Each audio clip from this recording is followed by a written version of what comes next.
आप सभी को मेरी ओर से प्रणाम। आज मैं सुबह मंदिर ना जा पाया तो सूर्य अस्त होने के बाद मुझे थोड़ा समय लगा। मैंने नहाया धोया, जल का लोटा लिया, मंदिर में गया और जैसे शिवलिंग में चढ़ाने लगा तो पंडित जी ने जल चढ़ाने से मना कर दिया। क्या कहा पंडित जी ने? बोले नहीं, सूर्य अस्त के बाद शिवलिंग में जल नहीं चढ़ाना चाहिए। अब मैं मायूस होकर घर लौट आया। ऐसे ही मन में कई लोगों के प्रश्न अभी तक मेरे पास आ रहे हैं। कई लोगों ने कहा कि हम मंदिर जाते हैं लेकिन पंडित जी सूर्यास्त के बाद जल चढ़ाने को मना करते हैं। इतना ही नहीं, बहुत सारे लोगों के मुख से भी हम सुनते भी आ रहे हैं।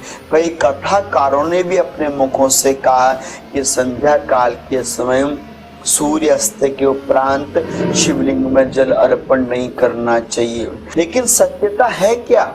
कौन बताएगा इसको? इसको बताने के लिए तार्किक बुद्धि या एक वाक्पटुता से बात बनने वाली नहीं।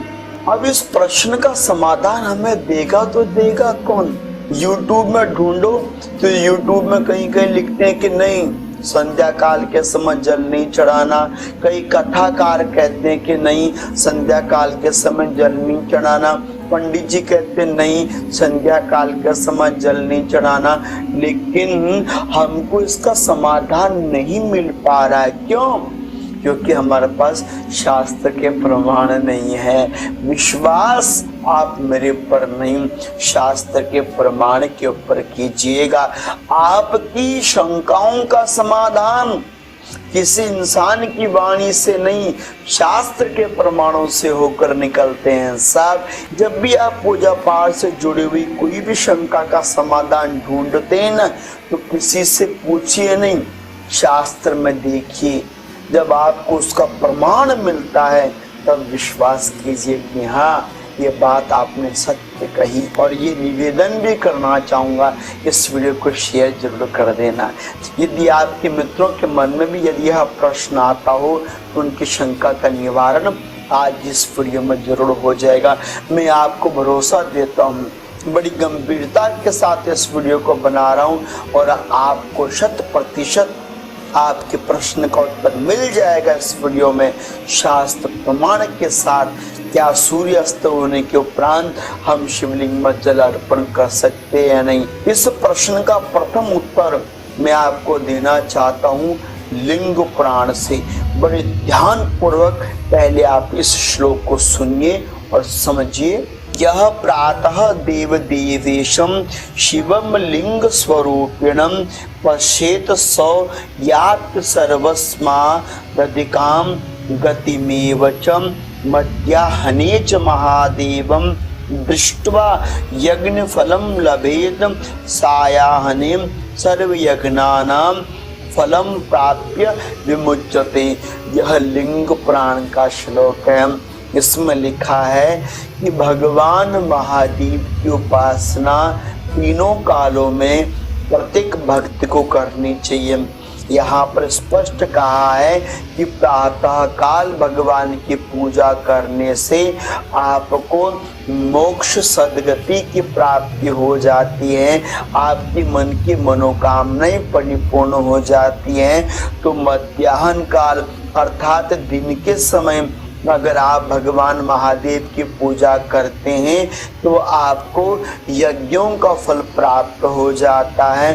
और संध्या काल के समय यदि आप भगवान महादेव की, उनके शिवलिंग की आराधना उपासना, उसमें जल अर्पण करते हैं तो आपको समस्त समस्त समस्त यज्ञों का फल प्राप्त हो जाता है।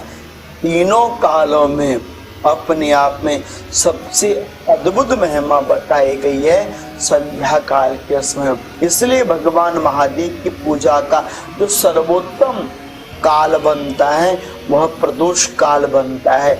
इसलिए प्रदोष काल के समय, संध्या काल के समय भगवान महादेव की उपासना अपने आप में अनन्य फल देने वाली होती है, क्योंकि यह बेला वह बेला होती है जिसमें भगवान शंकर अपने भक्तों को अमिट रूप से फल प्रदान करने वाले होते हैं। और इतना ही नहीं, मैं आपको इसका एक दूसरा प्रमाण दे रहा हूँ। लिंग पुराण के उत्तर भाग के 22वें अध्याय में स्पष्ट प्रमाण दिया है कि आपको तीनों कालों में भगवान महादेव की उपासना करनी चाहिए। प्रमाण आपके सामने है। एक कालम द्विकालम वा त्रिकालम नित्यमेव वा यो अर्चयन्ति महादेवम ते रुद्रा नाथ संशय। ये श्लोक आपको स्पष्ट समझ में आ रहा है। एक काल नहीं, दो काल नहीं, तीनों कालों में आप भगवान महादेव की पूजा करो। कौन रोक रहा है आपको? भगवान महादेव की पूजा, शिवलिंग की पूजा ये कालों से बंधी हुई नहीं है। आप जब आपको समय लगे आप तब भगवान महादेव की पूजा कर सकते हो। इसलिए आज भी भगवान महादेव के जो शिवलिंग होते हैं उनके कपाट बंद नहीं किए जाते। ना जाने कब कौन सा भक्त आ जाए भटकता भटकता भगवान के चरणों में। आपको सुबह पूजा में समय नहीं लग पाया, आप दिन में जाइए, दिन में ना लग पाए तो आप संध्या काल के समय भी शिव जी की पूजा कर सकते हैं। शास्त्र आपको कह रहा है। इतना ही नहीं, लिंग पुराण के उत्तर भाग के 23वें अध्याय में भी स्पष्ट प्रमाण दिया हुआ है कि आप संध्या काल के समय भी शिवलिंग की पूजा कर सकते हो। देखिए, अतते संप्रवक्ष्यामि शिवार्चन मनुत्तमं त्रिसंध्यम अर्चेद विषमग्निम कार्यम च शक्तितः। इस श्लोक ने संपूर्ण रूप से स्पष्ट कर दिया है कि आप तीनों कालों में भोले बाबा के ऊपर जल अर्पण कर सकते हो। भगवान की मूर्ति के ऊपर नहीं, शिवलिंग के ऊपर जल अर्पण कर सकते हो। और शिवलिंग के ऊपर जल अर्पण क्यों ना किया जाए साहब? क्योंकि शास्त्र कहता है जलधारा शिव प्रिया। भगवान महादेव को प्रिय है तो जलधारा प्रिय है। जिनकी जटाओं से नित्यमेव अविरल रूप से कलकल करती हुई माँ गंगा मैया प्रवाहित हो रही हैं, ऐसे महादेव को जल प्रिय नहीं होगा तो और क्या होगा? जो शिवलिंग स्वयं नर्मदा नदी में गोते खाए रहते हैं, ऐसी शिवलिंग पर संध्या काल के समय जल अर्पण ना करना ये कैसी विडंबना है? आप नहीं चढ़ाना चाहते वो एक अलग बात है, किंतु हम यह कह दें कि संध्या काल के समय शिवलिंग में जल नहीं चढ़ता, यह हम लोग गलत सोच रखते हैं और गलत कहते हैं। इन प्रमाणों को सुनने के बाद भी यदि आपको विश्वास नहीं होता तो यह कमी हमारी या शास्त्र की नहीं, ये हमारी बौद्धिक क्षमता की कमी होगी। इतना ही नहीं, शिव पुराण में विद्वेषम संहिता में लिखा हुआ है कि रात्रौ उदंग मुख कुर्याद देव कार्यम सदैव।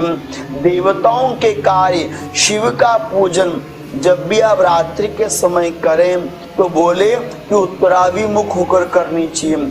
अर्थात कि शिव की पूजा मात्र केवल प्रातः मध्याह्न संध्या काल के समय नहीं, रात्रि के समय आठों पहर शिवरात्रि की रात्रि की तरह हम भगवान महादेव की पूजा उपासना कर सकते हैं। इसलिए जल चढ़ाना शिवलिंग के पर संध्या काल के समय भी वर्जित नहीं माना जाता।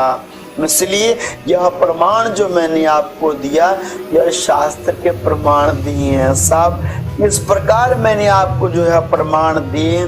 मुझे आशा है कि आपको यह वीडियो अच्छी लगी होगी। अगर आपको यह वीडियो अच्छी लगी है तो इस वीडियो को लाइक शेयर, चैनल को सब्सक्राइब